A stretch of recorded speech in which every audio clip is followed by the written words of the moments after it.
There we are. Okay. So, tell me about your practice. Okay, so I think I mentioned to you last time what I've started doing is so I had a period of not meditating a lot for a couple weeks. This was a couple weeks ago or a few weeks ago, Uh-huh. and yeah, I got my meditation took a big hit during that time. My concentration took a big hit. I but that and as a result, I think I was, more stressed during the day, more irritated with people, all sorts of stuff. So what that let me know is that the meditating was having a direct effect that was very big. So as a result, I had been doing an hour a day. That's my typical practice, but I've now changed it to like one. I get up 30 minutes earlier and I do one 90-minute sit in the morning. And Wow. Okay. this has been really good. So the first 30 minutes, I do um, stuff that we've talked about in terms of basically looking for Vedana and then sort of, oh, I gotta plug this in or else it's gonna shut off. Um, and then looking at the dependent origination. I do that for the first half hour. And this is actually really good for a number of reasons. I mean, first of all, it calms my mind down a lot because the distractions that I have when I have a, bad sit, when I have a sit full of distractions, I realize that that is usually due to that's usually due to certain thoughts from that day or from the past that it'll follow me the whole sit. Whereas when I do this, I mean, in a bad scenario, it'll follow me the whole sit. Like when I have a bad sit, that's what happens.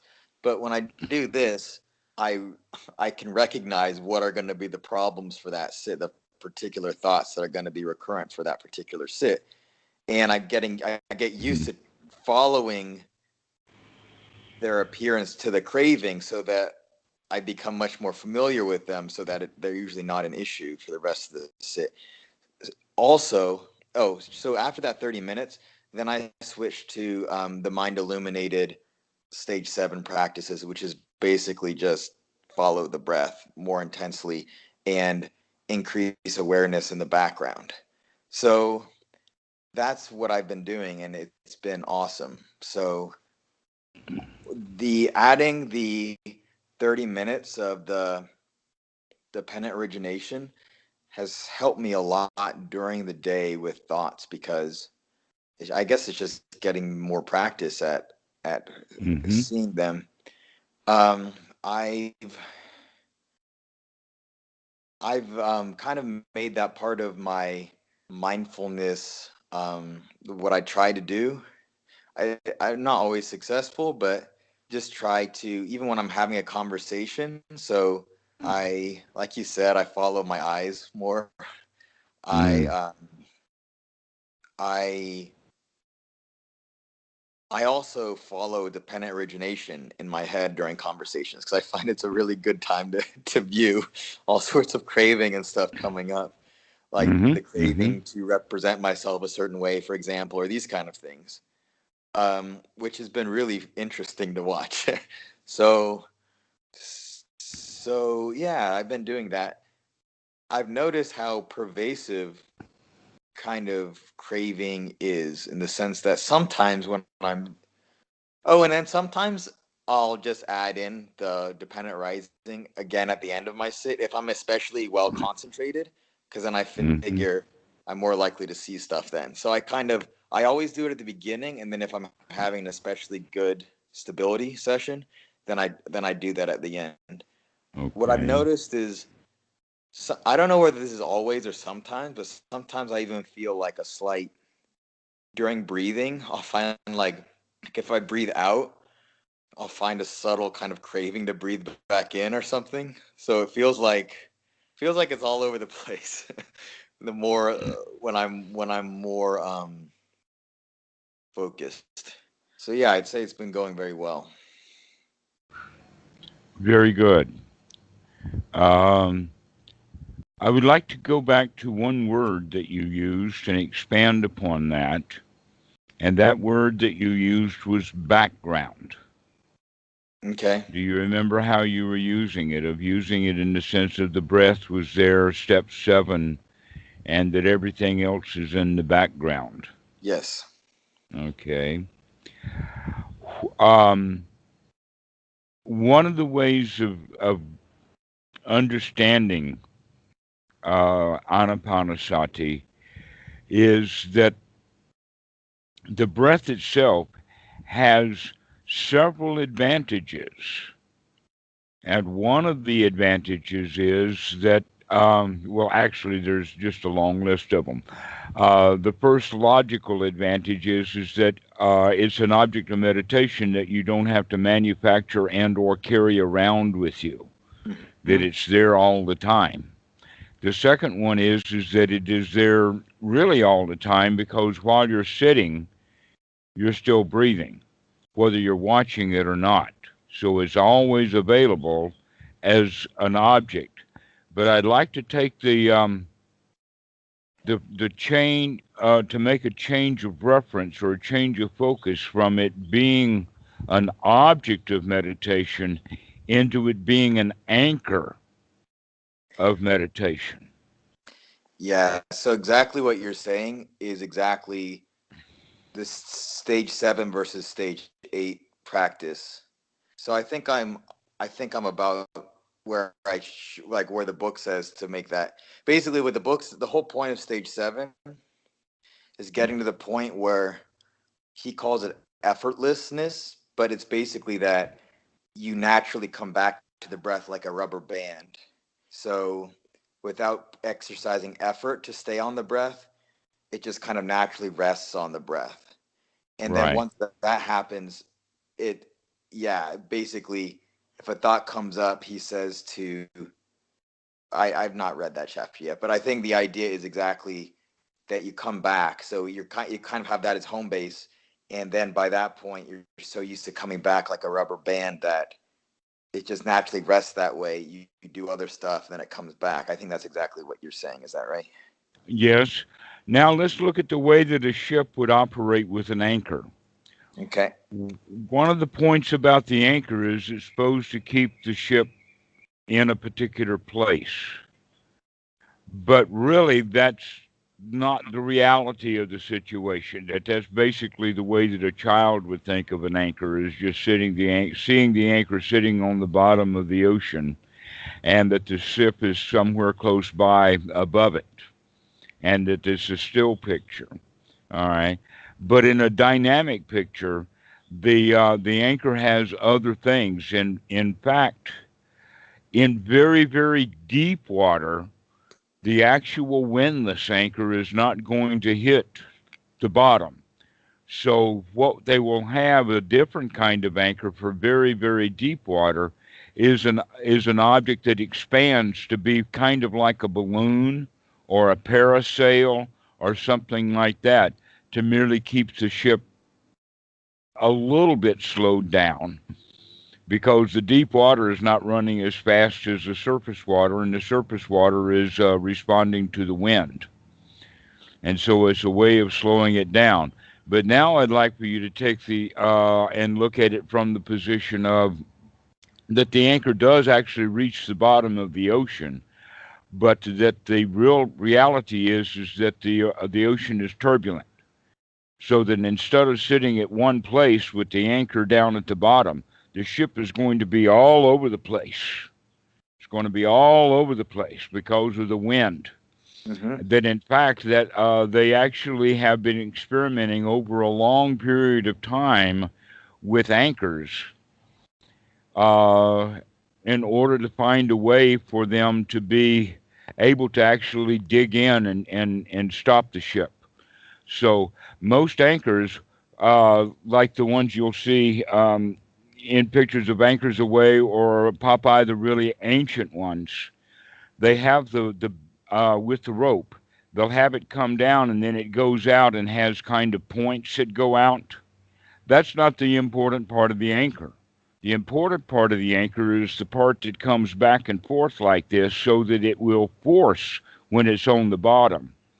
That long bar will force the bottom part of the anchor to dig in. Mm-hmm.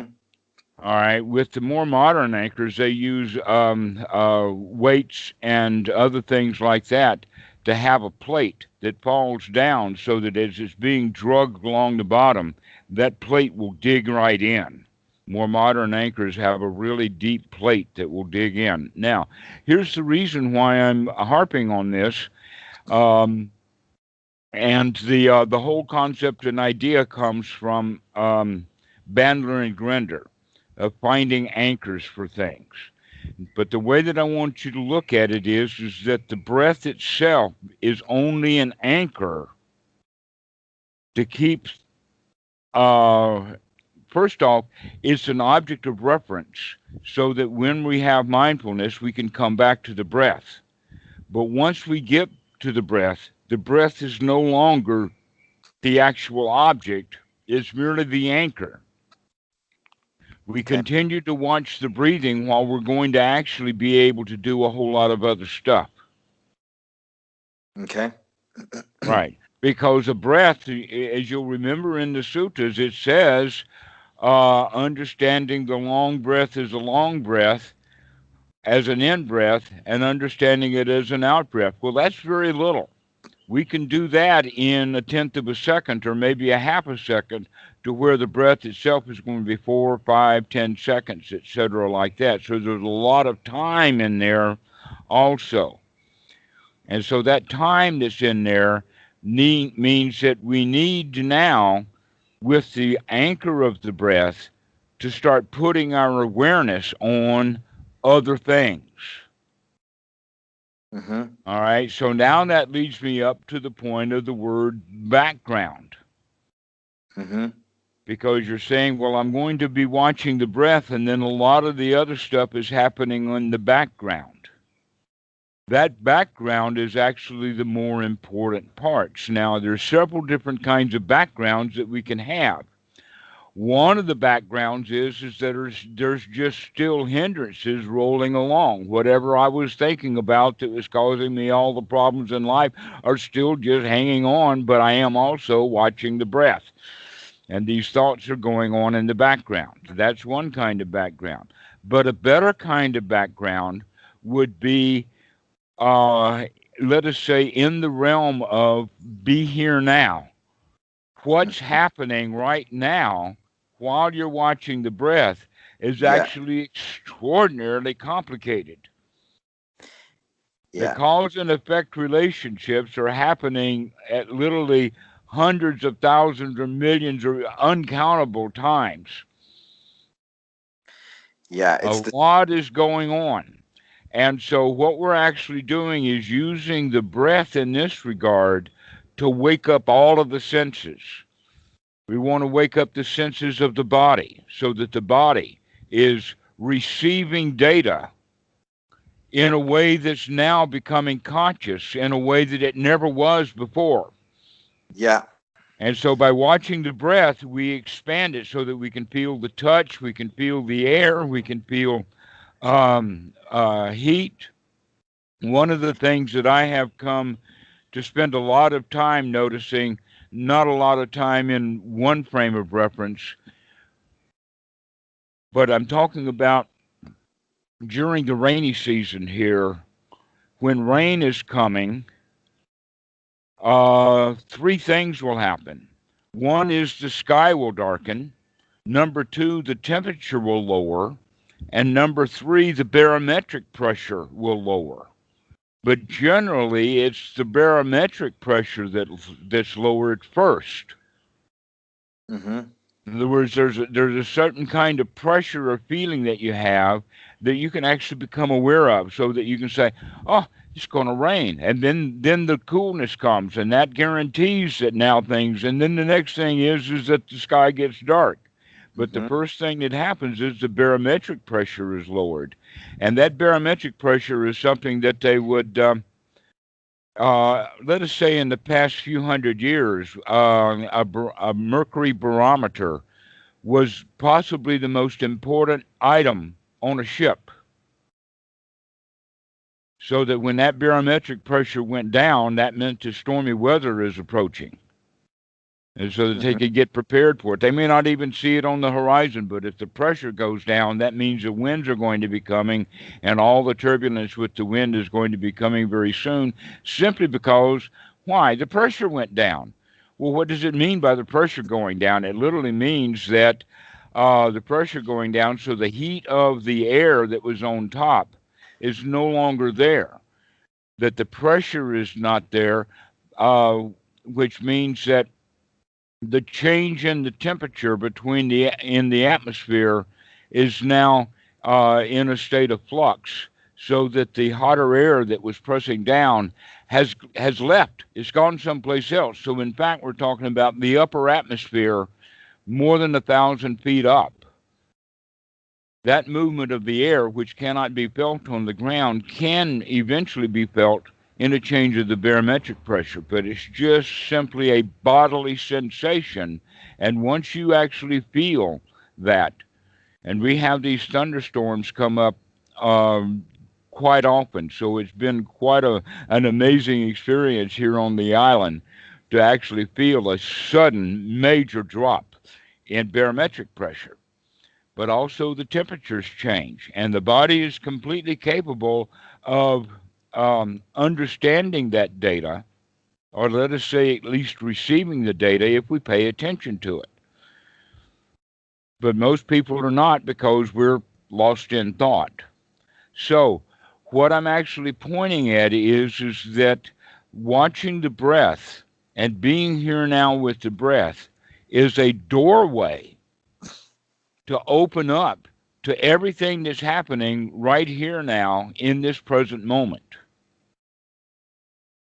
And yet, much of what I've heard about Buddhism from very many different places, including those that are not just superstitional Buddhism or the Buddhist religion, but even with meditation, very, very few people talk about the quality of be here now, this present moment. And yet it was so important to the Buddha, he didn't call himself Buddha. He called himself Tathagata. And the word Tathagata comes from the word Tatata, and that word Tatata in the Pali language means to be here now, or this present moment, or the is often translated very crazily. It's a crazy translation. It's translated into thusness or thisness, words that we very, very rarely use. But other teachers outside of Buddhism, for instance, Ram Dass has that the phrase "be here now" and wrote a book on it. Eckhart Tolle talks about it in the sense of this present moment. Mm-hmm. And this is what we're going to be using. We're going to use the anchor then to bring us back to, because when we're watching the breath is happening right now. If we start to watch the breath right now, then we can start with our senses to wake them up, so that all kinds of things are happening right now, Mm-hmm. inside and outside. In this regard, we wind up seeing that there's actually six senses: the Yeah. eyes, the ears, the bodily sensations, taste, smell are the normal five, but the Buddha adds the other one, which is really, really an important one, and that is the mental. In other Yeah. words, you can have a thought that will kick the sense organs off, or the sensory awareness off, but now we're sensorily aware of a thought rather than something that's happening on the outside. But we get lost in that. So we get lost in that sixth sense and are not paying attention really to the other five senses until we start practicing anapanasati, and then that brings us to the present moment, and we can come out of the thoughts that are about past and future and whatnot like that, and come and have thoughts about what's happening right now. Mm-hmm. Okay. Now, this is a different kind of meditation than what we would call contemplation meditation. Contemplation meditation is what the Christians were doing, and they would take something like the Trinity and sit down and perhaps with rosary beads or not, and they would just contemplate what is the Trinity. Or another one would be what is the grace of God. And so they're trying to figure out concepts. And I want to make sure that when you're working with dependent origination, that you're not doing it like that in concept, or that you're doing the Four Noble Truths in concept, whether you're doing the Four Noble Truths and the Paticca Samuppada in reference to experiencing it directly rather than thinking about it. Mm-hmm. That's the real part. Is not just so we do need a lot of contemplation or being able to put the Dhamma together. We have to have understanding of it. But the way that we will begin to understand it is by observing it directly rather than thinking about it the way that it would be written down in a book. Yeah. Can I ask questions? Sure. Okay. So yeah. So I do. I think generally speaking, I don't. I I am making an effort not to conceptualize when I do it. There is one thing that I find myself sometimes going conceptual about, which is determining whether I'm experiencing craving or aversion. Then I decide it doesn't really matter. It's the same thing. And so then I kind of ignore it. Is that is that a logical thing to do? um, are you saying that? Oh, how to rephrase or say your question I again? can give I'm you an not. example. Okay, I can give an example. Okay. All right. So suppose that I'm thinking about suppose I'm thinking about an argument that happened. And suppose that in my head I feel an urge to replay that argument. Yes. So in a sense That is that's so common. craving, but in a sense that's craving because I'm replaying it because I get some kind of satisfaction of me telling somebody off or something like that. So that's craving, but at the same time, it's kind of aversion because it's it's not a pleasant conversation that was going on, and so then sometimes I'll think, wait, is this craving or aversion? Is this does that make sense? And then I decide like it's not Yes, helpful. it does. And in fact, you can see that it's both, but not necessarily both instantaneously, but both in the sense that they're circling around one another. You'll Okay. have this and that and this and that. And so, in fact, you could go so far as to say that because you had an argument, that the primary place that we're going to start is from not liking. I did not like that conversation. Mm-hmm. So, in an attempt or part of the craving that we have for uh, trying to get rid of that conversation, and that's the quality of when we don't like, we want to destroy. When we don't like something, we want to fix it. We want to change it. Mm-hmm. Perhaps the word destroy is the wrong word, but we do really want to get rid of the feeling. We want to destroy that feeling.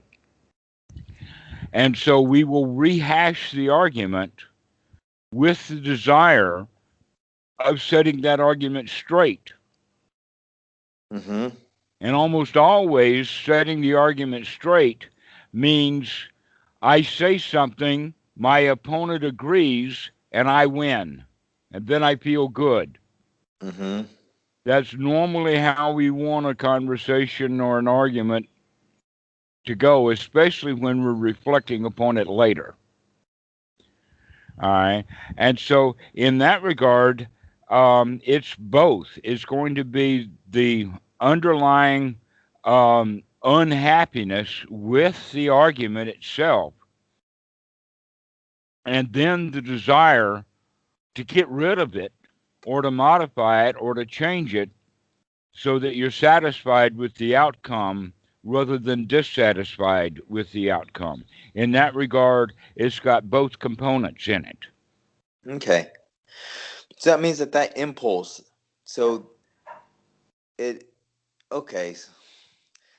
So is it useful then me determining the different components of craving and aversion in it, or is that conceptualizing it?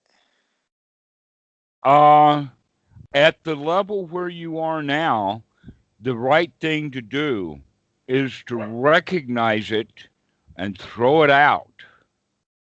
Okay. Don't spend any time with it at all. That you want to, in fact, work with the strengthening of the mind. Mm-hmm. All right. The analogy that I have right now is that the barbells are on the floor. Mm-hmm. All right. In the sense that the mind has fallen into thinking about an argument. And so Yeah. what we need to do is to get that stuff off of the floor, or in a more expressive way of getting it out of the mind, Mm-hmm. to see if you can in fact push that argument and the person that you're having it with out of the mind, and you use the breath then as an anchor to come back and be here now. Okay. Possibly with the thought, wow, I really don't need to think about that right now. I can have a whole lot more joy without thinking about that argument. Mm-hmm. Now, here's something about that. This is something that's very common for students who are sitting, um, especially in the beginning or the first couple of years of practice, because in the couple of years of first couple of years of practice, we're going to be doing a lot of stuff in our life that we used to do, but now we're going to have a basic awareness of it, but don't have the real tools yet to make a major change in it. So in the old days, you were arguing, and then you would go around muttering about that argument for days and not even know about it. Now that you're sitting in meditation and you have an argument with someone, now you're beginning to recognize, oh, that argument is not over when the argument is over. Yeah. That I'm going to continue with that argument up here. Once we recognize that we're doing that, now you're developing the skill, which is the mindfulness. The next thing that needs to be developed is, as you were talking about, that effortless. Once you get onto it, it becomes effortless. But when you're dwelling in the remembrance of an argument, with both the bad feelings of I don't like that argument and the lustful feelings of I want to fix that argument by winning, by saying something that the other opponent is going to agree with finally, so to bring the argument to the end. But we never have it in the sense, or sometimes we do. So it's actually very beneficial when we say, oh, the way that I want to finish that argument is by apologizing that I was wrong. Yeah. Then they're really easy to get rid of those arguments in the head, is Yeah. by recognizing that we're wrong. But the important point is, no matter what we're doing, we want to throw that argument out, to not deal with it, to not fix it, to not repair it, but to throw it out and come back and be here now. That the person that you're arguing with is not here now, that you're sitting in meditation. Let's do that. There's one more thing about that. And that is that when we're having arguments in our heads that are the repetition of arguments that we had with people, that's also both living in the past and living in the future, Yeah. which is exactly the same thing. Is I don't like it. This is what I want to do to fix it. It's also the argument that was in the past, but now the argument that we have in our head is for a future argument to go fix the past argument. Yeah. And so we might, in fact, start making a list of things I'm going to say to finish that argument. Yeah. All right. What we're making is a plan. Guess what? If we go back and try to execute that plan with that friend that we had the argument with, that new argument is not going to go according to plan. Oh, I know. It's not going to go according to plan. This is one of the good reasons why it would be better, rather than trying to win the argument in our mind, if you want to, send a good thought to the person that you were having the argument with. Oh, may you be happy. May you be finished with this argument just like I am. Yeah. And Yeah, then this we is come and live in the present moment, using the breath as that anchor to wheel us into out of the storm of the mind into literally the storm of the reality of the moment. yeah, this is something that, so the argument thing, I very rarely get into arguments these days. A lot less than I used to anyway.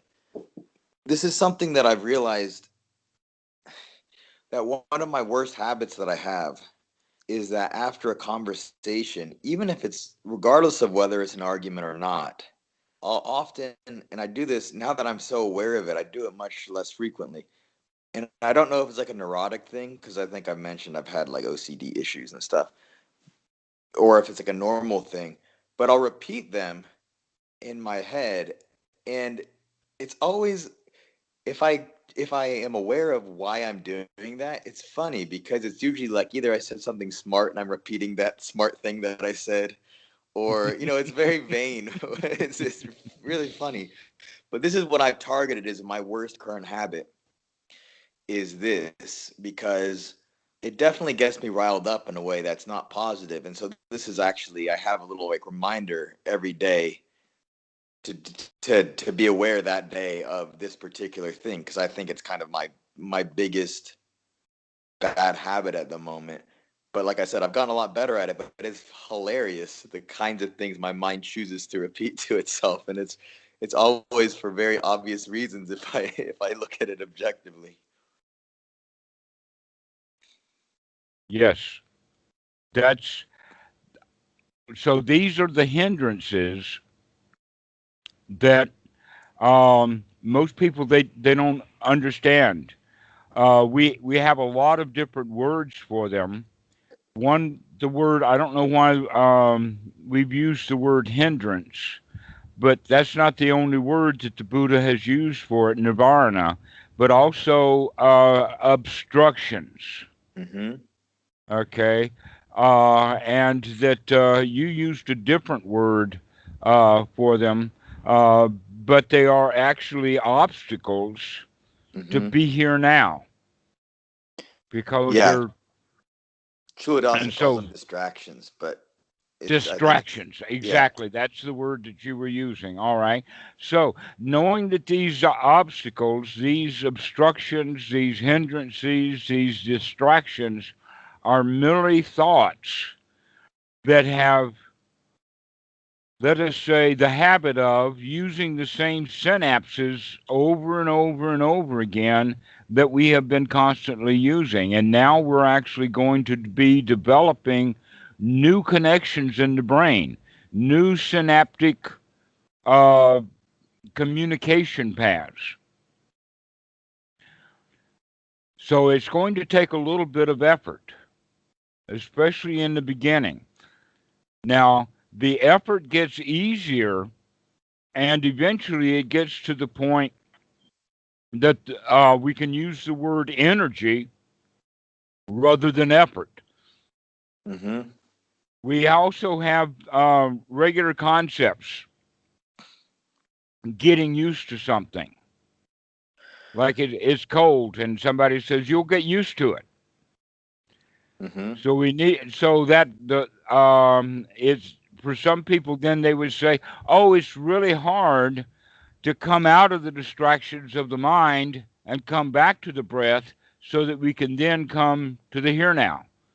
The answer to that is, oh, if you keep practicing it, you'll get used to it. Mm-hmm. All right. Some musical instruments are like that. I would say possibly the worst one of all is the string bass, Mm-hmm. not the bass guitar, because they've got things that they've done with the bass guitar to make it really a lot easier to play. But with string bass, the old original string bass, some of the strings are very fat. They're very thick. Mm-hmm. Also, there's no fingerboard that is designed so that when you're touching the wire or the string down, that you have to move it actually quite a distance and then use a lot of force and a lot of pressure with your finger to make sure that the string is thoroughly focused on the fretboard so that you can get a good sound. So just working with it to get the just the wire before you ever pluck it. Mm-hmm. Now bowing, and they use within string instruments, orchestra instruments, they use a bow for a lot of stuff. But there's also plucking, Mm-hmm. and that all of the instruments will have some music that's using with plucking, but with classical music, it's mostly bowing. But with jazz band music, it's all plucking. Mm-hmm. And so, what will happen for students with string bass learning to play jazz on the string bass? They wind up having enormous calluses, blisters, Mm-hmm. blood blisters, skin rotting off the fingers, and all kinds of things happening because it's just so much mechanical work to do. That's also true with some kind of drumming, that the students will get into the drumming so much that after the performance, they're going to have to go tape up their hands because they've got many places where the skin has been rubbed off. Mm-hmm. All right, but over time, they get used to it. All of this talk about this string bass has to do with the student becomes a musician, and in the process of doing that, he gets used to the fact that what he used to do was enormously painful, enormously strong work. To be able just to pluck a G requires that you have to put your fingers, both of them, both hands have to do enormous work. And so the string based students will walk away from his practice session with both hands aching. Mm-hmm. But they stay with it, and later they can make enormously beautiful music, and it doesn't cost them that pain anymore because the body got used to doing it. This is an enormous quality that's the change then between one's right effort, that when we keep putting effort in correctly, then we're going to be able to develop a strength or something. We get used to doing it so that the brain, or so whenever you think of um, coming back to the breath and throwing all of the stuff out of the mind, becomes more and more effortless. It's easier to do. In the beginning, it's a little bit hard Mm-hmm. for students to continuously throw things out of the mind and come back to the present moment. Throw things out of the mind so that they can come back to the present moment. And then the first step happens. The first step of the noble path that the Buddha talks about is when the student comes to the understanding or realization that, hey, no matter how much my mind is clouded by these hindrances, these obstructions, these things that get into the mind, if I recognize that they're there, I can throw them out easily. Mm-hmm. So, right? So right effort and right sati run and circle around each other with right view. The original right view was, or the beginnings of right view is that it is better to watch the breath than it is to let the mind wander. And so that's actually a right view. Mm-hmm. And so right view, right effort, and right mindfulness will run and circle around each other. They work together. But in the beginning, getting that circle going, another example, pushing a car off that won't start. If that car is stuck, it takes several guys to get it going. But if you could get it going even a half a mile an hour, it's easier now to push. Mm-hmm. And so the kids who are pushing the car off will use the same amount of pressure on and on and on and on as the car gets faster and faster and faster. In the beginning, the initial effort that they were putting in got nowhere. Mm-hmm. But they kept putting pressure on it, and then the car moved an inch. They put a little bit more pressure, or they continued to put that same pressure on it, and now the car is moving 2 inches, and now it's beginning to have some momentum. Mm-hmm. That's the way that we want to practice, is with these distractions, is to make sure that when you recognize the distractions, you keep throwing them out and throwing them out. Just like every time you throw out a distraction, it's the same thing as doing a curl, doing a Mm-hmm. curl. Yep. Okay? It's building strength. Mm-hmm. Every time that you throw a thought out of the mind. And so if you have uh, a recurring thought, let us say, would be that argument, that it keeps coming back and coming back and coming back.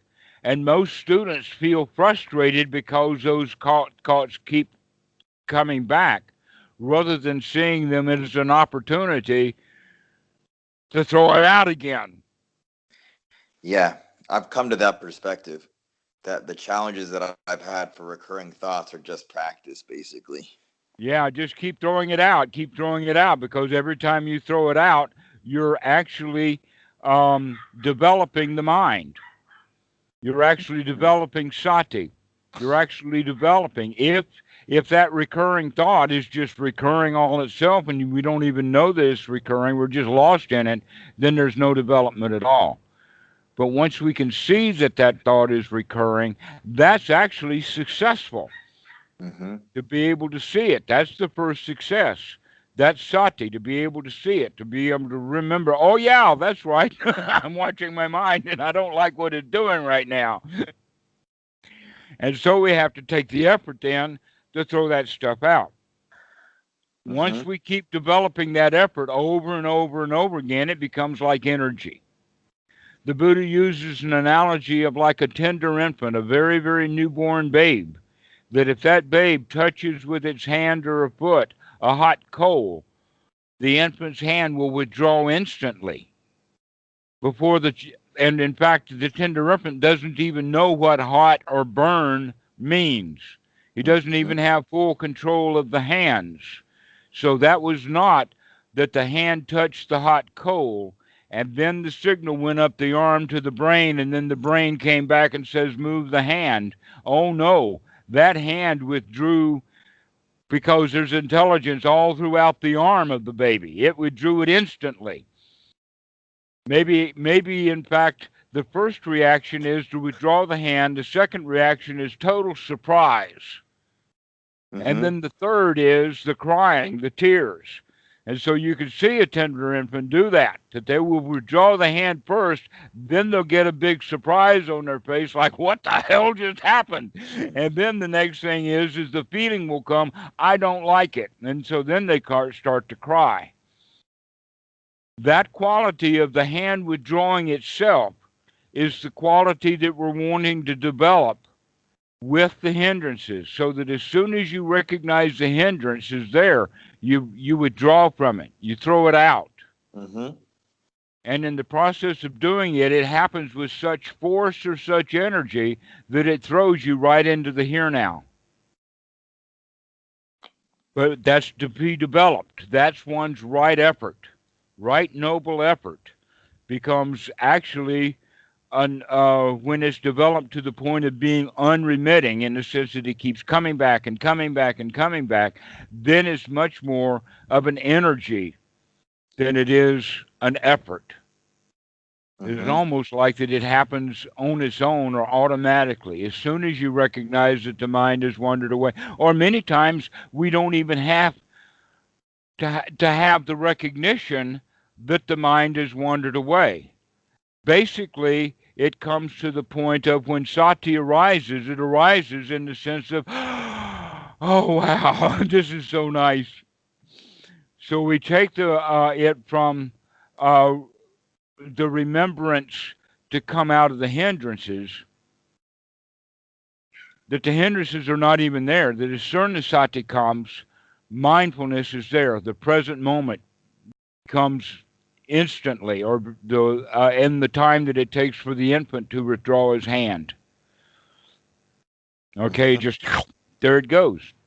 It can come because they did not have clocks or any concepts of hours or seconds or anything like that in the time of the Buddha. If they're wanting to note amount of time, they will use it in the sense of the time that it takes for a strong man to bend his arm.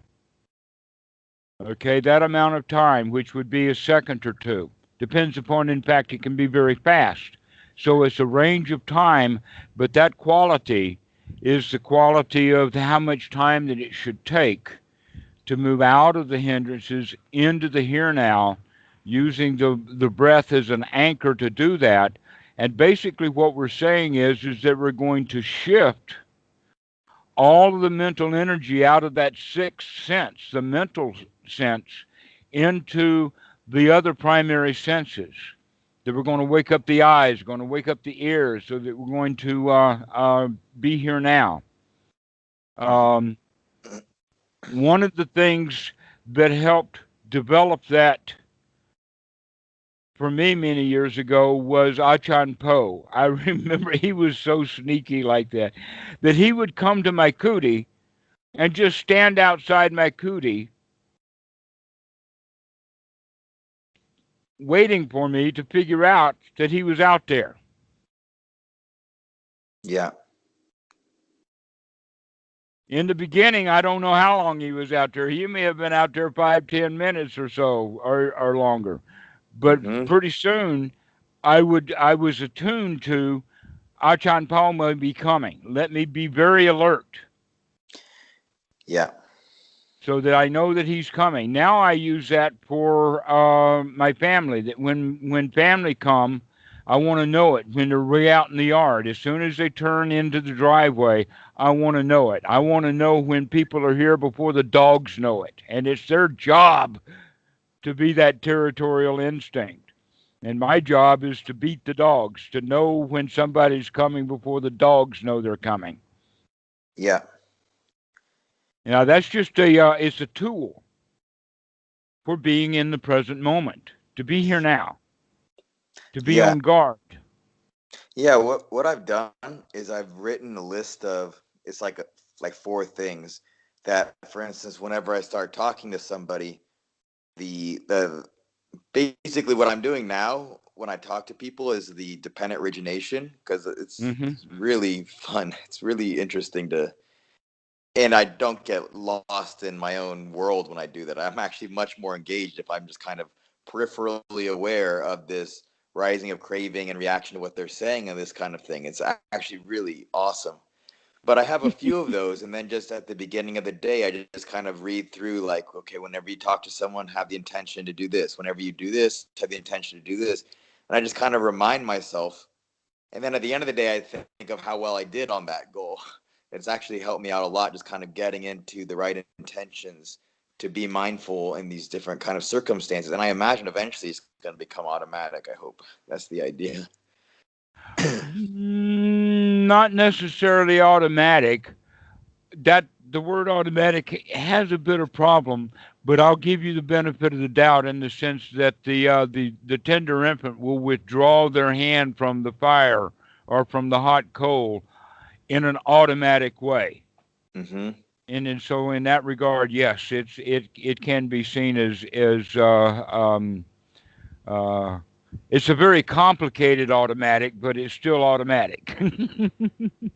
Okay. I just mean that I eventually I won't need the list. Hopefully. Well, sati will always be the forerunner.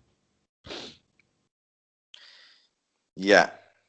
To remember, or to wake up, or to be here, to see things as they are, all has the quality of sati being the forerunner.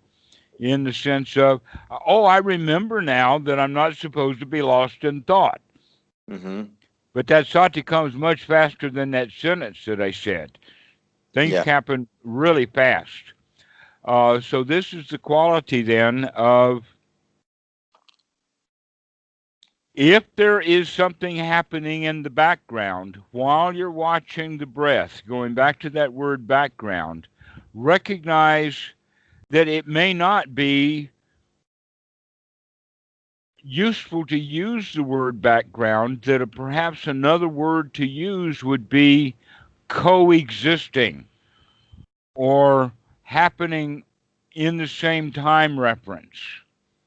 Yeah. So And so Chula if we're dot. able to watch the thought and or excuse me, if we're able to watch the breath and still have thinking, but we're able to watch the breath and have thinking, and the thinking that we have is not hindrances, but that they are thoughts that you can apply and direct.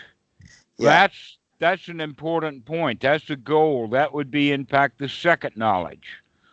The first knowledge being that no matter how obstructed the mind gets, that we can clean it out. So once we've then cleaned it out, it still has this, as you were referring to, a background stuff, except that we want to start working directly with that background while we're watching the breath. That in Yeah. fact the key to this is actually in the Anapanasati Sutta, where with each step, when the Buddha says gladdening the mind while we're watching the breath. In fact, let me get that out, Yeah. if So you the don't mind, because it's a very important kind of way of looking at it. okay. But yeah, the background stuff, it's not it's very sparse and very usually insubstantial. It might be like the thought to have a certain phrase spoken in my head or something. It's very, very subtle at this point. So, and it's kind of just in awareness. So it's not like an Hmm. entire conversation. It's not, I very, very rarely get thrown off the breath. It happens maybe like, well, in a bad sit, it happens all the time. But like on a good sit, it might happen maybe 3 times in an hour or something like that. I'm pretty attached to the breath at this point when I'm meditating. But yeah, just to clarify, it's very subtle thoughts. I mean, it could be like an image of something, but it isn't like I'm on the my. So Chula Das would make the distinction between attention and awareness, but basically my attention is on the breath, and then when I say background, it's just like what you're saying about being aware of your body, being aware of these things. He just calls that peripheral awareness. So I'll see these thoughts kind of do their dance without getting drawn into them, and that's kind Okay. of just to clarify. All right. So let me read this to you. It's only a couple of lines. Okay. He trains thus. This is an important quality. These three words here, many people miss. He trains. This is the training. I shall breathe in, experiencing the mind. He trains thus. I shall breathe out, experiencing the mind. He trains thus. I shall breathe in, gladdening the mind. he trains thus I shall breathe out, gladdening the mind. Okay, so when we talk about experiencing the mind, we're talking about experiencing not the thoughts of the mind, but the condition of the mind. Yeah. Like, is the mind strong? Is it weak? Is it concentrated? Is it uh, uh, exalted? Is Or it, yeah. yeah, anything like that? Like, what's the condition of the mind? And we begin to experience that. But that next point of the training, so that while we're breathing in and out, while we're watching the breath, we actually begin to gladden the mind. Mm-hmm. This gladdening of the mind actually builds the power. You could also say this gladdening of the mind is most of what is the attitudinal change that is part of the Eightfold Noble Path. Right attitude. Right attitude. Mm-hmm. That attitude is so important. And if we can gladden the mind, then the way that we do that is with using applied and sustained thoughts. We're going to apply the mind to gladdening, and we're going to sustain the mind on the gladdening. Mm-hmm. Now, how do we do that? Well, we have it by directing the thoughts.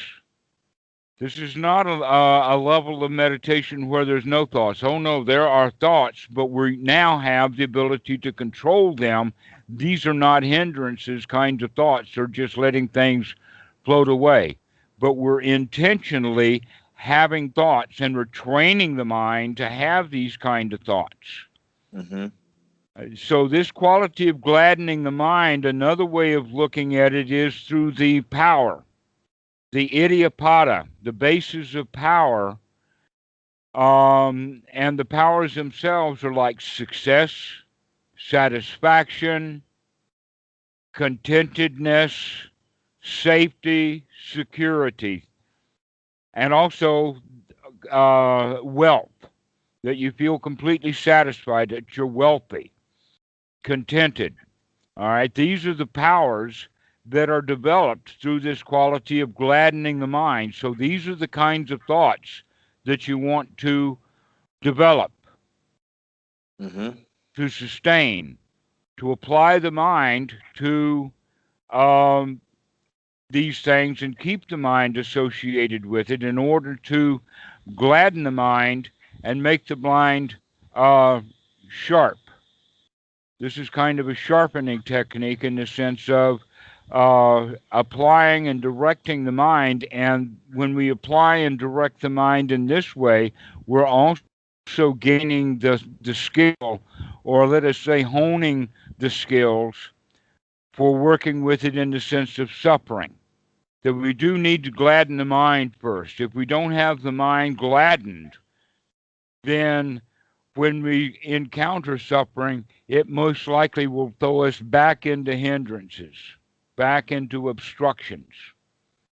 Mm-hmm. So we have to work with this gladdening of the mind. And when we can gladden the mind, we do it with that applied thought, sustained thought, keeping it going like this. And so whenever the mind wanders away, goes into hindrances, when we come back to the breath, we want to do it in the sense of gladdening the mind. Aha, I caught you.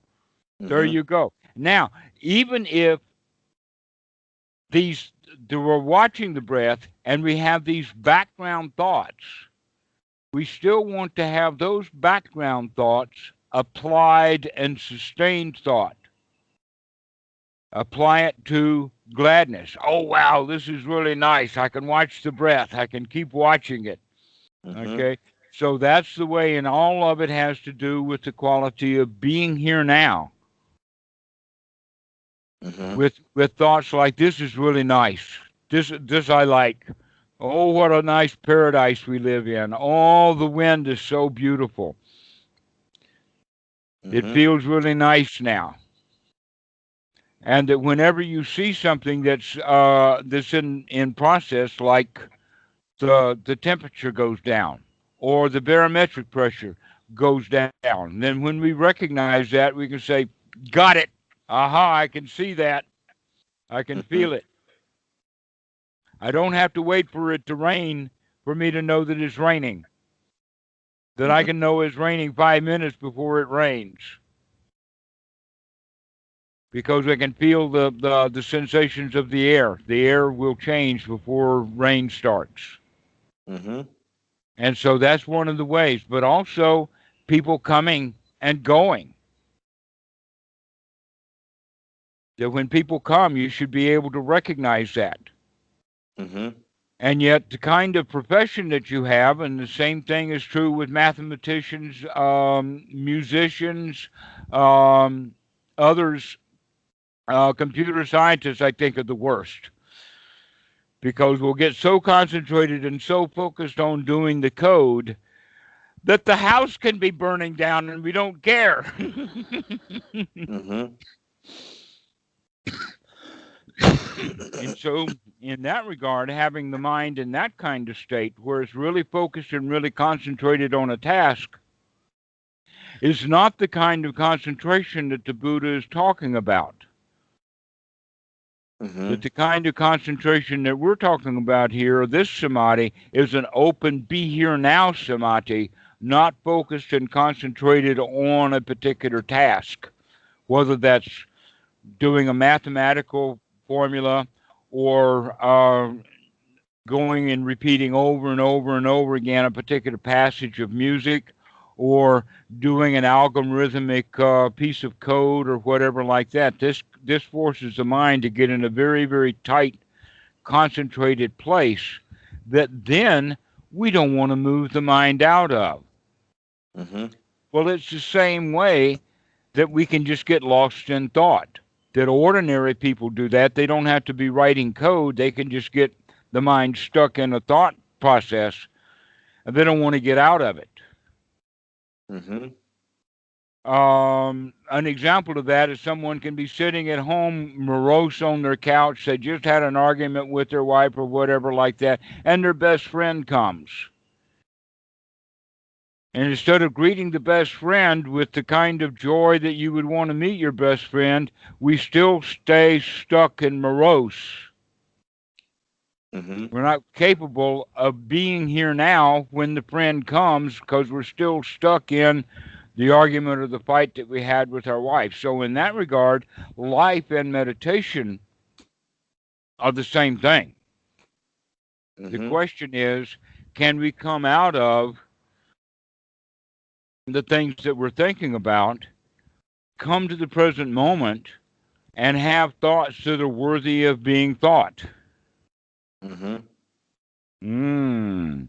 So don't think of them as background thoughts. Think of them as how to be able to train the mind, the training, so that you can, while you're breathing in and out, experience the mind.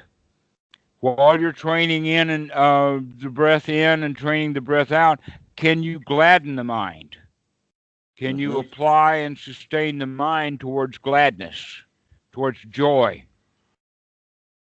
If we can do that, then though huh, it's a little confusing because the formality of the situation is earth, water, fire, and air are always in that order from the old traditions, the four elements. But it makes no sense for us to work with feelings in the sense of bringing up joy and pleasure in the body if we cannot control the mind to gladden the mind. And in fact, it's the gladdening of the mind, step number 10, that will allow us to do step 5 and 6.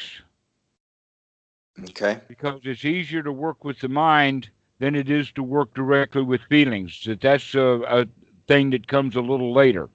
But as we're working with the mind, applying joy, sustaining joy, that's the way by applying and sustaining joy, that will bring on the pleasure of the body so that you can sit and go, oh, this is so nice.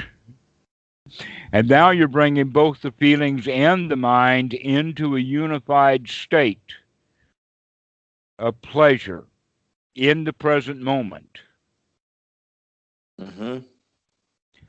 This is a training. But as you gain skills from the training, it will become more and more and more its own energy. It's like an automatic thing.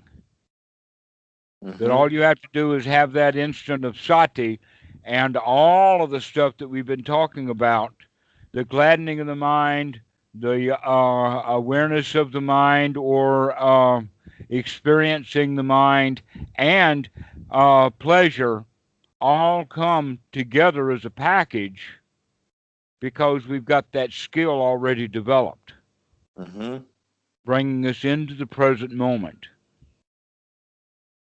And so that's the way to do it. That a lot of students think that the breath is the object. Oh no, the breath is merely an object, or merely an anchor to bring you into a much more complex object that is in fact so complex that we don't even take it as an object.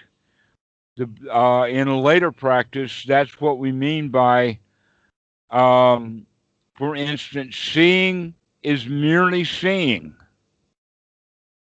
as opposed to most thought is seeing, processing, labeling, story. I see something, I process it, I figure it out, I give it a label, and then I tell myself a story about it, and that can all happen very quickly. But when we can come to the point that we're not taking it as an object, then we can just move from seeing to seeing to seeing, or from hearing to seeing, and seeing to hearing without processing it. But this is an advanced position once we go beyond feelings. So the first thing that we work with is the mind. Cleaning hindrances out, being able to apply and sustain our thoughts of joy. Once we are able to do that, then we're able to also work with feelings so that we can begin to see the feelings, and by seeing them, that gives us power over them. Just by being able to see them, we begin to take power over them. If we can't see them, we can't control them. All right. It's like this. It's very similar, in fact. If your kids are at home, you know what they're doing. You can see them. If they're out someplace, you don't know what they're doing. You have no control over them. So it's the same way with our feelings. If we know what our feelings are, then we'll have a possibility of controlling them. For instance, if somebody yells at you, and the feeling of, I don't like that yelling at me, comes up, and we recognize it as a feeling of, oh, I just don't like what he said, then I can take an instant or a thought or a change that feeling from I don't like it into a neutral feeling or never mind. And that needs to be done in society. There are many, many jobs that require that people work for a company that they have to deal with public, knowing that the public is going to be unhappy. An example of that would be someone who takes returns at a department store. Okay. If the owner of that store is taking that return, he's more than likely going to get, or he's more likely to get in an argument with the customer than someone who has a little bit of training saying, oh, well, my job is to merely accept returns, and even though the customer is angry at the product, he's not angry at me. But the owner of the store, when the customer gets angry at the product, he'll identify this product as mine. Therefore, when the guy's angry, he's angry not at just the product, he's angry at me too. By being angry at the product, he's angry at the store. By being angry at the store, he's angry at the owner of the store. And all of that is magical thinking on the part of the owner. Mm-hmm. But no one likes to be yelled at. Yeah. But many jobs require that even though you're getting yelled at, you cannot yell back. If you yell back at people, you're going to lose your job. Mm-hmm. Okay, a lot of jobs are like that. Store clerks, airline hostesses. Can you Mm-hmm. imagine being on an airplane and somebody gives the hostess a hard time and she slaps him or yells at him? She'll lose her job. And they know that. Mm-hmm. So everyone is capable of dealing with feelings when it's time to do that. If we can do that and we can see that everybody, no meditation necessary, you can control your feelings. If you recognize that if I can't control my feelings, I'll lose my job. So now that we know that that's quite possible, then we can start to say, okay, that's going to be my normal method of operation. To where the airline hostesses, when she's on the plane serving the drink to the angry customer, she's in one frame of reference. But if her boyfriend at home gets angry when she's giving him a drink, she'll go berserk. Mm-hmm. Why? Because the circumstances have changed, and and there was no real mental training. The training that she had was situational. Mm-hmm. To where getting angry at the customer will lose her job, getting angry at her boyfriend is just self-protection. Okay. But Yeah. the situation with the feelings is exactly the same. But by the airline hostess that I've just mentioned shows that she can manage her feelings. Mm-hmm. Then with a little meditation, she can not only manage her feelings with the angry customer, she can manage her bad feelings with her husband or boyfriend also. And so this is the way, but in order to do that, we need to work with the gladdening of the mind, working with the mind, working with throwing hindrances out, getting rid of that stuff, throwing the thoughts out. Once we get the thoughts out, then we can gladden the mind. Mm-hmm.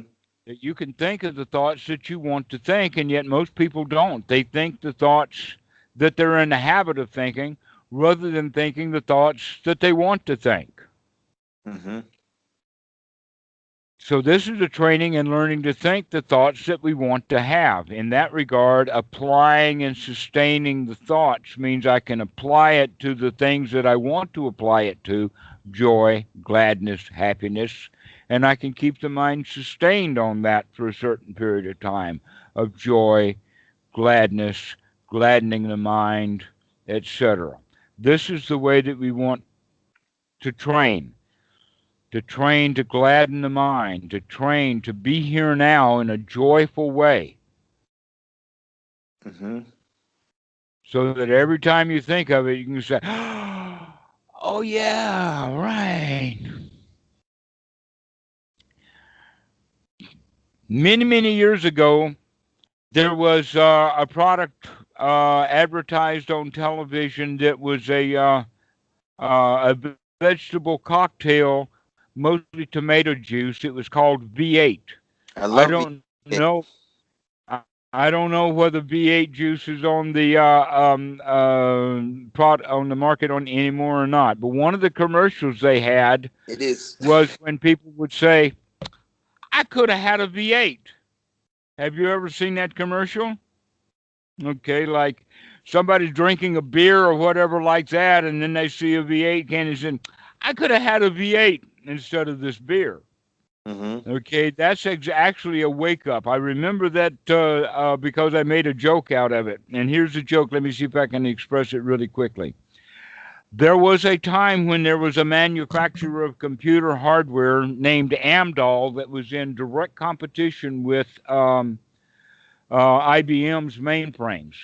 But Amdahl had done a lot of dirty tricks including stealing the software that IBM had done and then relabeling everything and all the error codes and all of that to make it look different to where any expert could go into it and see that it was the same.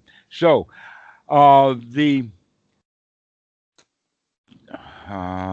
geological department, part of the, I forget what part of the government it is, but the U.S. Geological Department had a huge Amdahl mainframe during these days, and that the original intention of these mainframes was to do seismic research off of the East Coast looking for oil. After they did that, because nobody's going to let oil rigs go off the east coast of the United States, so it was kind of a fruitless. But we had access to that big V8. That was what this Amdahl was named. It was a V8, and so the relationship, like, why IBM? We could have had a V8. So that was the joke. But the point is, that's the wake up. The waking up of why should we feel bad when I could feel good right now? Mm-hmm. I could be joyful right now. Why am I stuck with my misery about the arguments that I've had with somebody when here's here now? This is a wonderful moment. Mm-hmm. So that's kind of a wake up. That's the waking up that we need to do. That constantly, I could have had a V8. I like that. So that's the way of that sati. Sati should do that.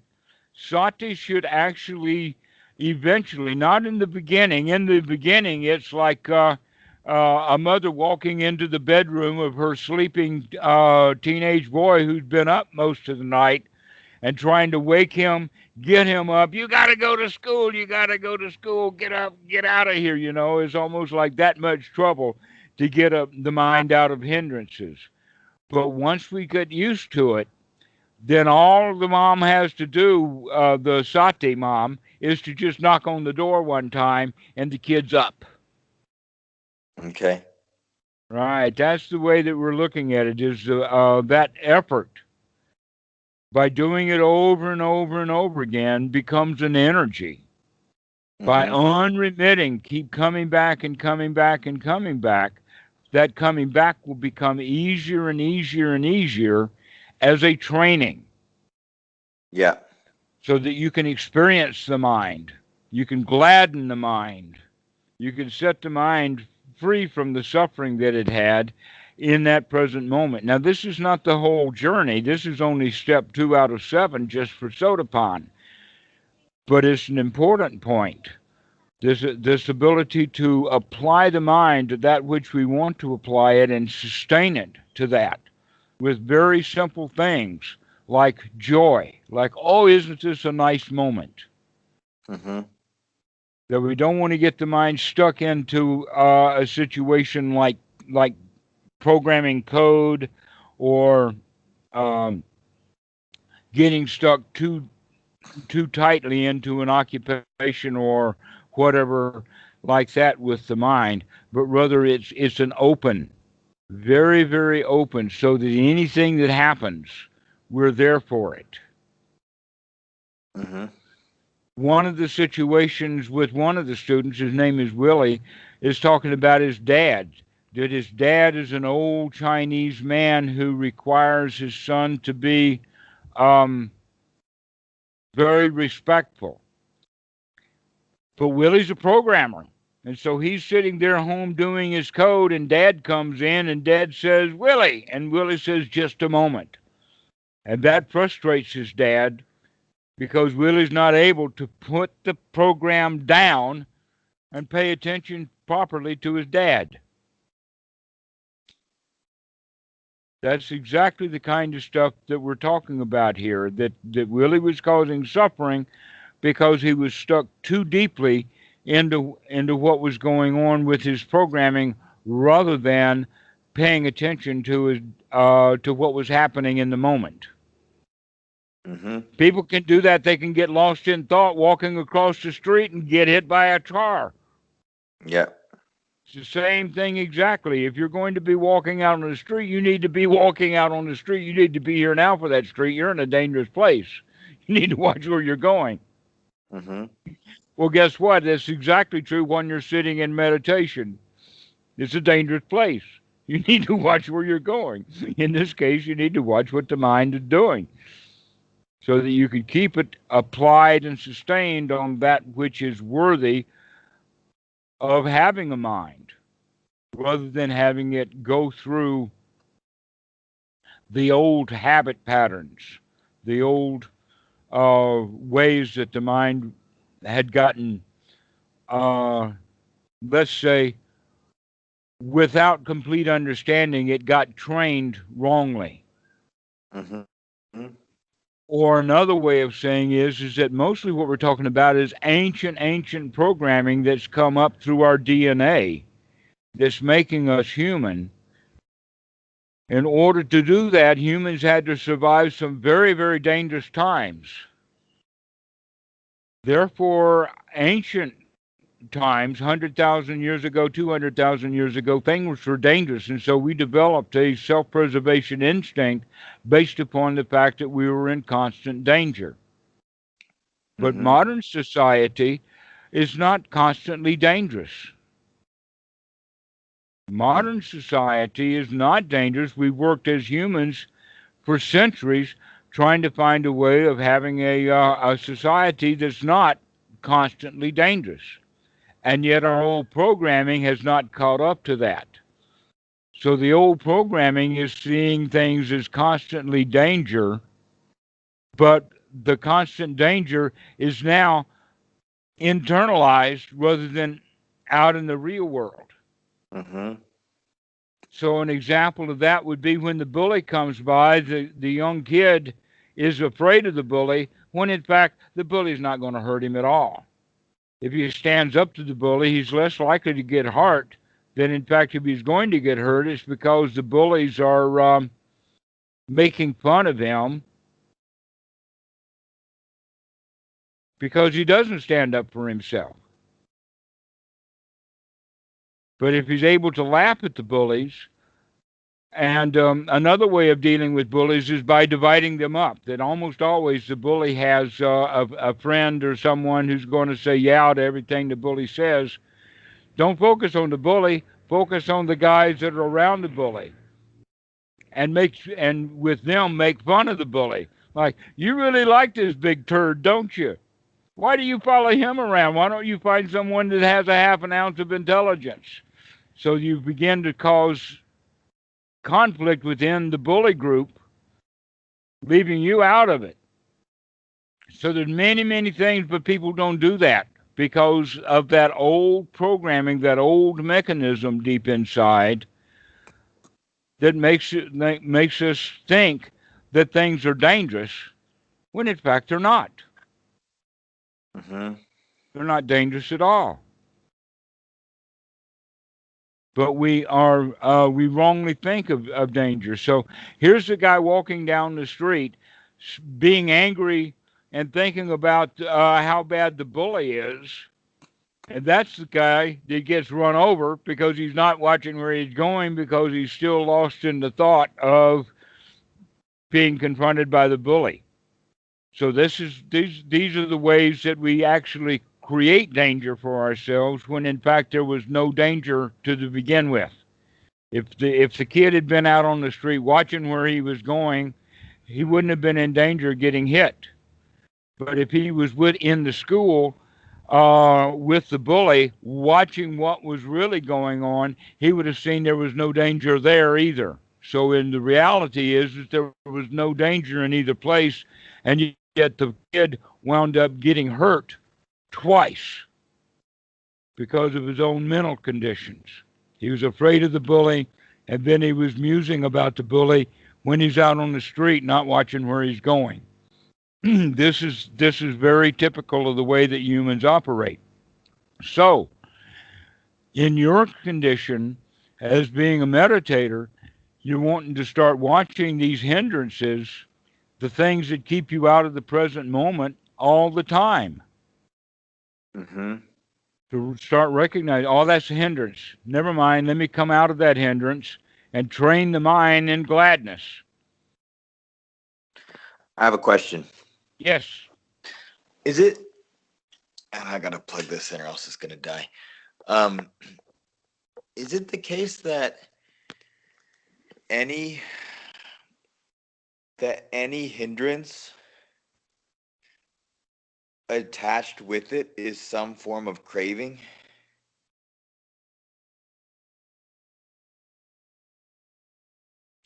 Yeah.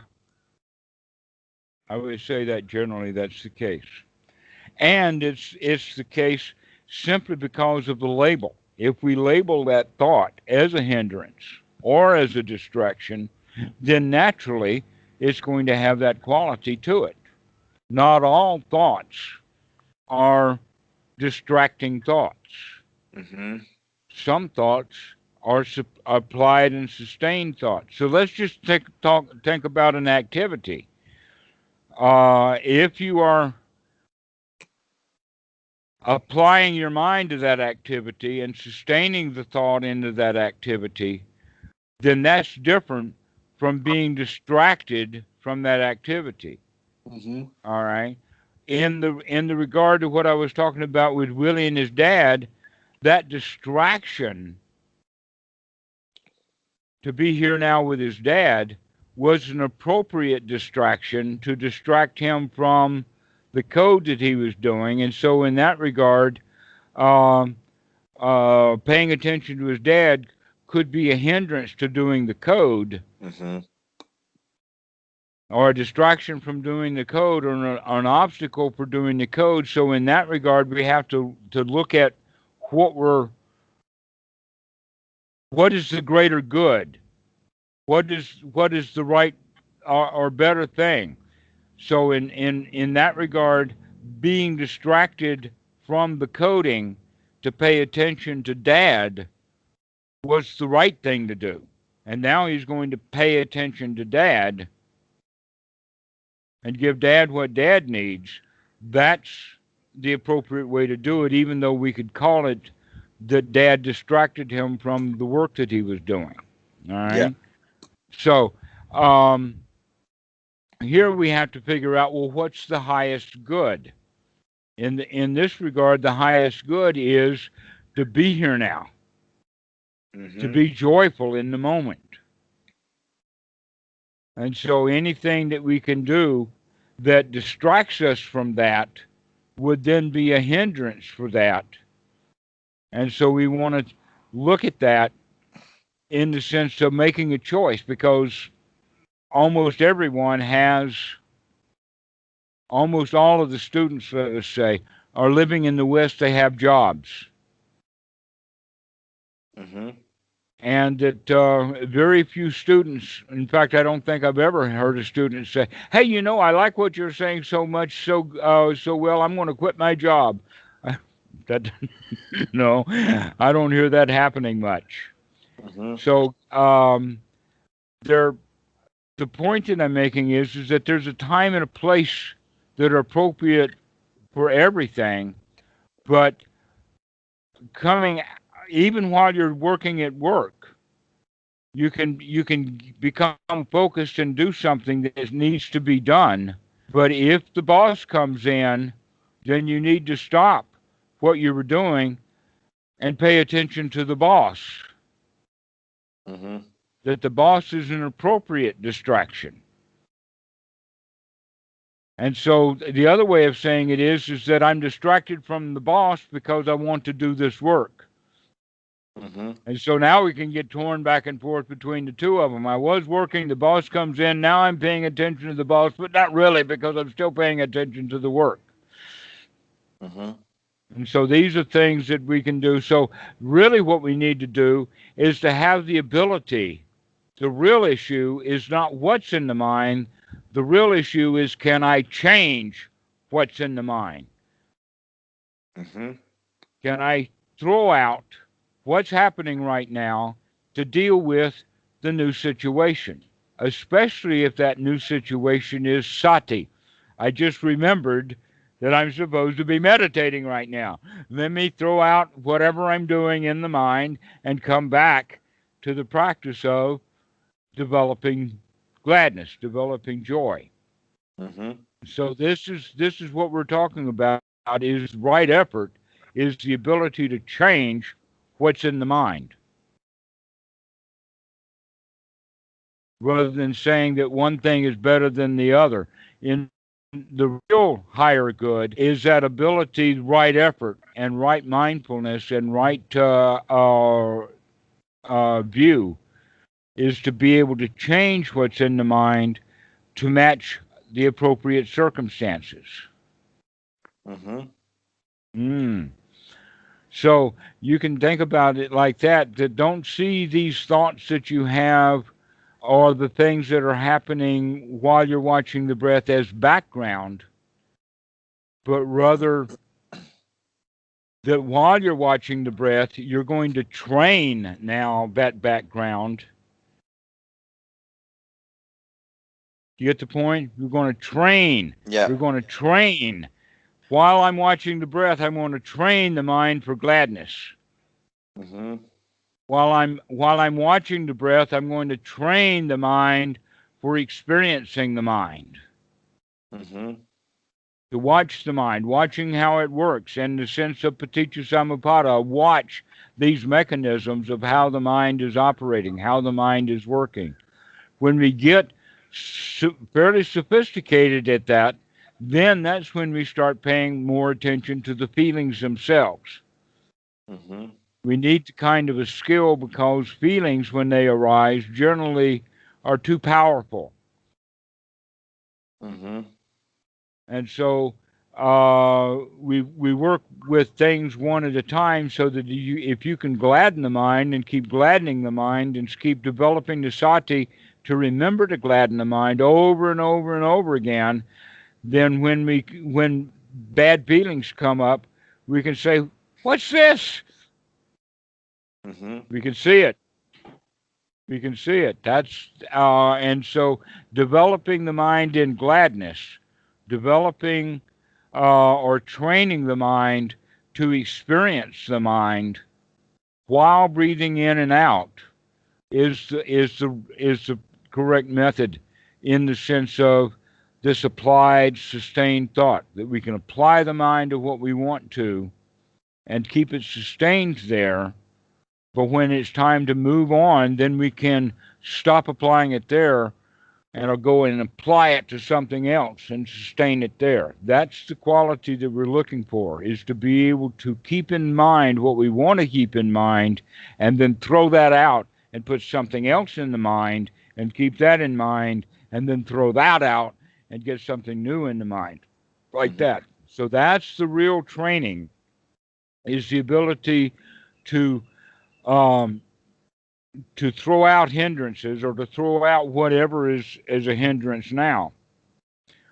So that thing of um, if we're trying to perform a scientific experiment and yet we're thinking about Aunt Susie, then Aunt Susie's thoughts are a hindrance to doing this scientific experiment. Mm-hmm. If, however, we're able to do the scientific experiment and we get really stuck in that, and then the boss comes in, now being stuck in the mind of doing that task becomes a hindrance to dealing with the boss. Mm-hmm. And so we need to throw that scientific experimental thoughts out of the mind and pay attention to the boss. When the boss is finished, more than likely what will happen is people will then start thinking about the argument with Aunt Susie again and go back into hindrance. Mm-hmm. So one thing will become a hindrance to another, and always your choice is to look at what's the highest good, which is the right way to go. In other words, with our right view, the right view would be not thinking about Aunt Susie and the argument. Let's do the scientific experiment. That's the better thing to do.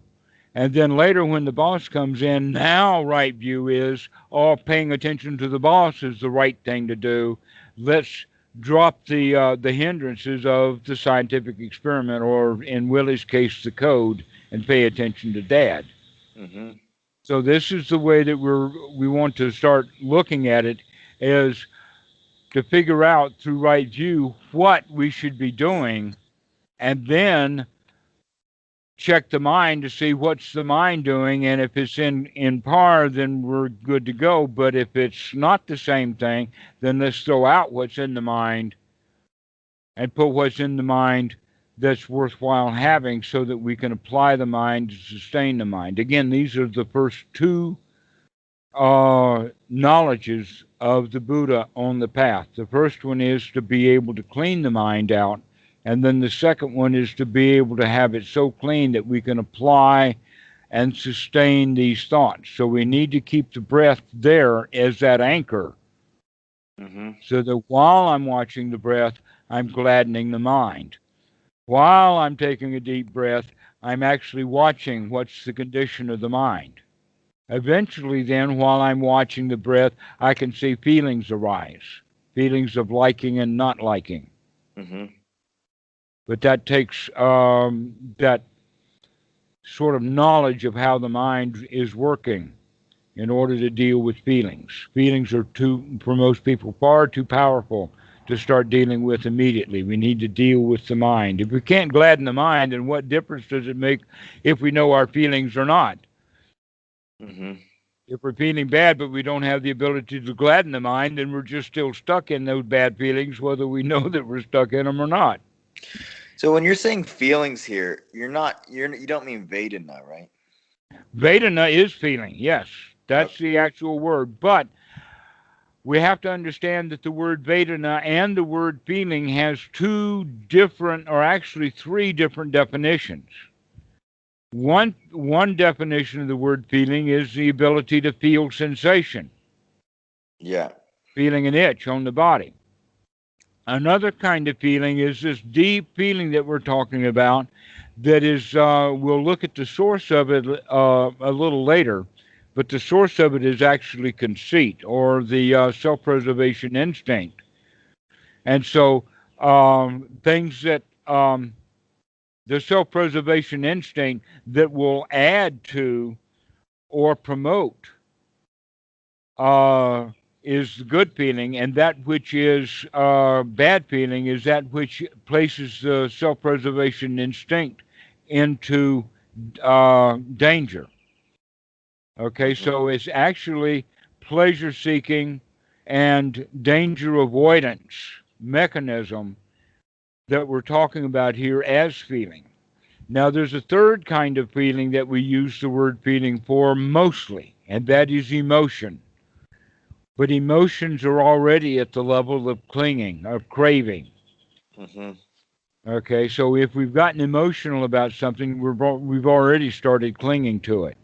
But there's this intermediate stage, this point where the feelings just arise before we make basic mistakes about them.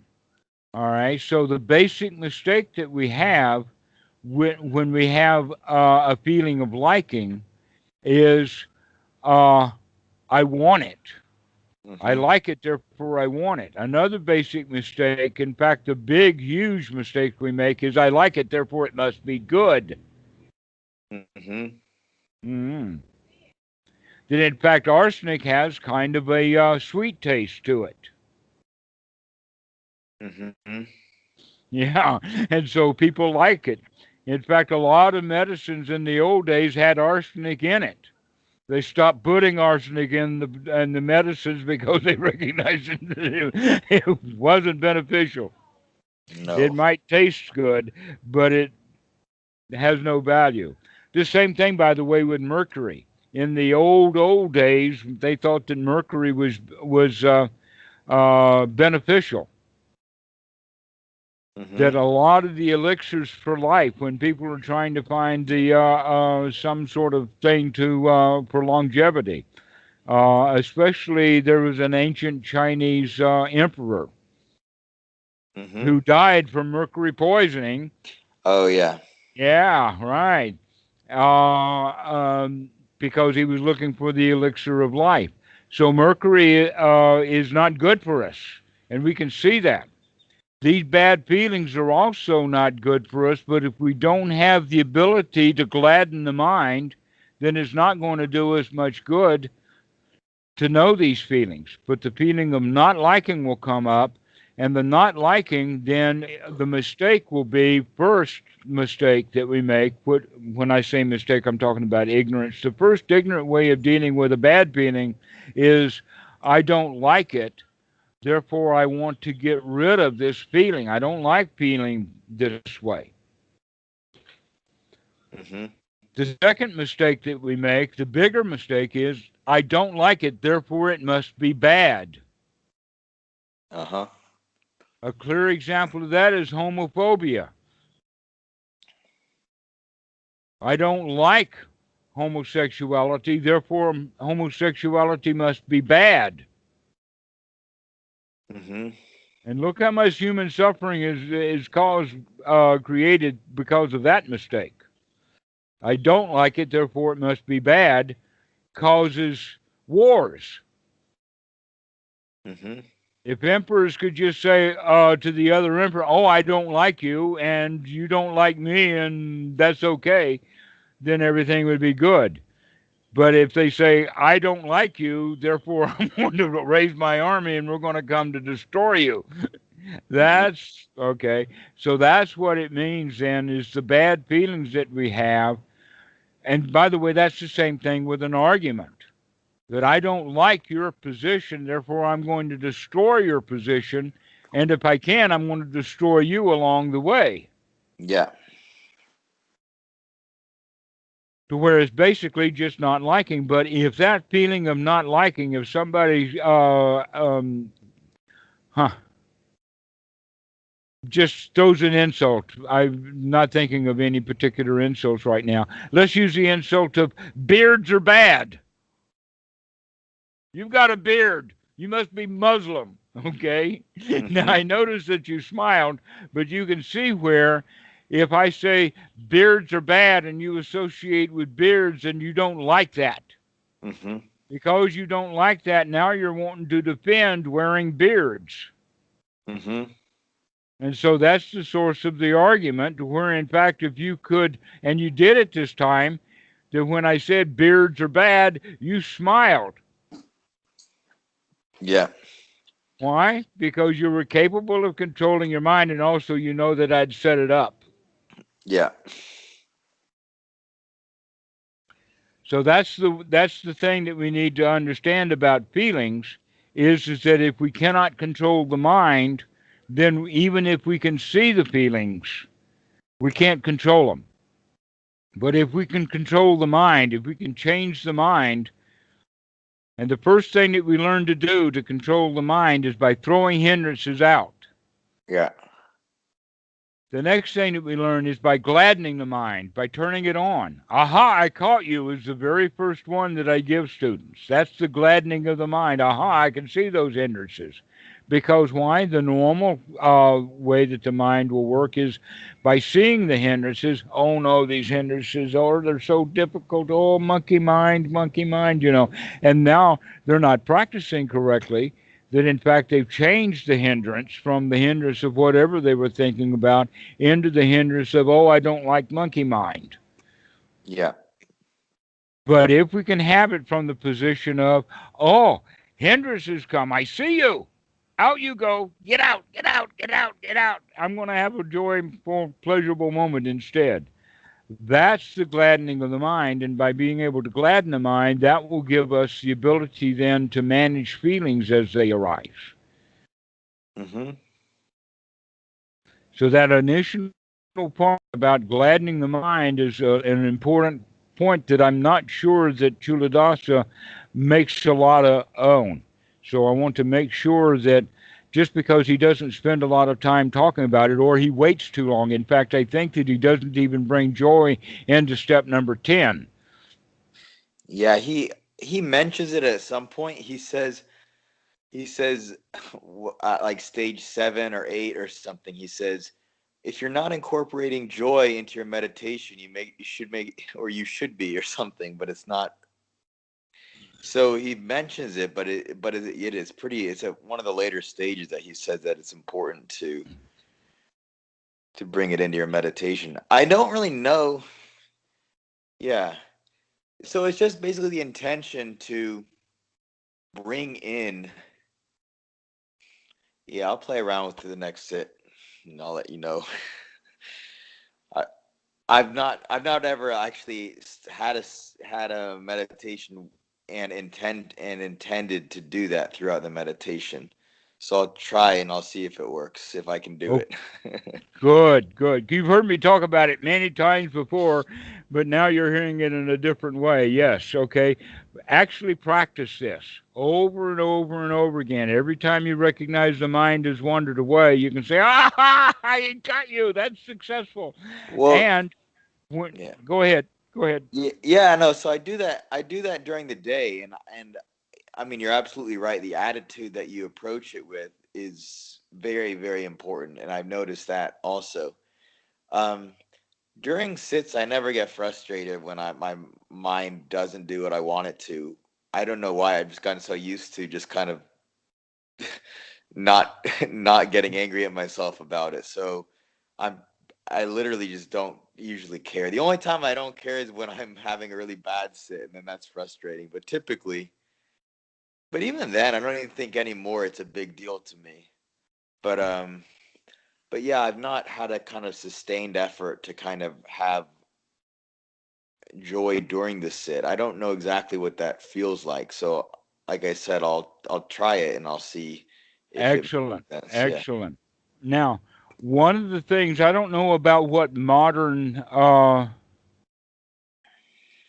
let us just say modern gossip. I do not know what the modern gossip says about meditation, but back in the 1960s and early 70s, when it was just first coming through Hinduism and maybe just a hint of Buddhism, one of the qualities that was always thought or mentioned about meditation was bliss, that it's a very blissful thing to do, Yeah. that was the primary advertisement for meditation way back when. And yet, Hmm. very, very few students ever have any bliss in meditation. So, why would it be like the number one advertisement or the number one quality of meditation if very few people ever experience that number one quality while they're actually practicing meditation? The Yeah. answer is, of course, is that bliss is to be developed. It's not something that falls on you because you put in enough hours. There Hmm. is no kind of comma clock that says, okay, every time that a meditator reaches 1,000 hours of meditation, I want to give them this many gumdrops of bliss. Yeah. That doesn't happen. No. Bliss is a skill to be developed. And that in the realm that we're talking about here, it's gladdening the mind. That's what develops the bliss. Yeah.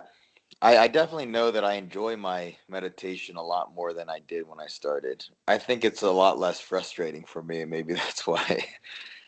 I was trying to explain this to a friend of mine who's gotten into it, and I just said, like now when I sit, it's almost just like taking a hot shower or something. It's something I look forward to because it's enjoyable. But when I first Hmm. started, it wasn't that enjoyable. It was just tough.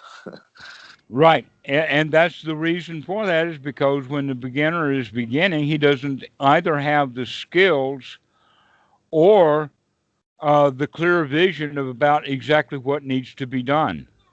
Hmm. And so most beginners struggle because they're trying to meditate the way that they've been living their whole lives anyway, without understanding that, oh no, that meditation, when properly understood, is a time for development skills. That's why we call it practice And it's very similar to music. Mm-hmm. It really is very similar to music. Yep. That the more you practice, and if here's one of the things that happens with some students is that we begin to practice wrongly, and that we have to unlearn the skills that we practice wrongly so that we can then start to develop the skills rightly. And that also happens, that we Mm-hmm. need to practice this development of the skill of gladness and gladdening the mind as a training, that as we breathe in and as we breathe out, we do so with the intention of developing the skill of gladdening the mind, of making it bright and shiny, Mm-hmm. joyful, an enjoyable framework to live in, because Mm-hmm. we spent our whole lives in fear. We spent our whole lives in suffering, in struggle, in, let us say, a developmental mode that was not pleasurable. And so we need to change that into a pleasurable mode of development. Mm-hmm. That's really an important point, to have that skill. So you go practice that now. Sounds good. Excellent. Well, we'll hear from you again soon, Dan. This is what, about an hour and a half that we've done today, and we've, I think, thoroughly trampolined an argument or a point so that you're getting it. Let's get that joy. Let's get that gladness, that aha, I can see you quality. Yeah. Sounds good. Excellent, excellent. See you later. All right. Bye bye. Bye bye.